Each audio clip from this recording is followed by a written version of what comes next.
આપ સર્વે જાણો છો એમ આગામી ટૂંક સમયમાં આપણે લીલી પરિક્રમા યોજવા માટેનું સંપૂર્ણ આયોજન કરી લીધું હતું.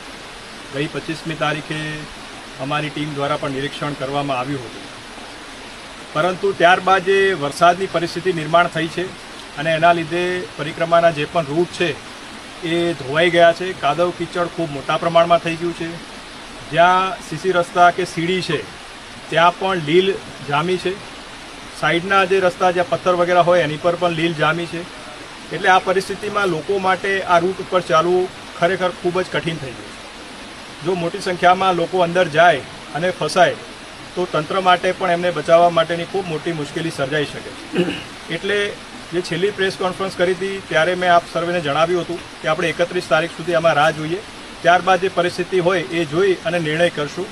એટલે આજે 31 તારીખે આપણે સ્થાનિક પૂજ્ય સાધુ સંતો, આપણા એમપી શ્રી, એમએલએ શ્રી, ઉતારા મંડળના પ્રતિનિધિશ્રી, અધિકારીગણ તમામ સાથે આજે એક રૂટનું ઇન્સ્પેક્શન કર્યું અને એના આધારે જણાય છે કે પરિસ્થિતિ ખરેખર ખૂબ વિકટ છે.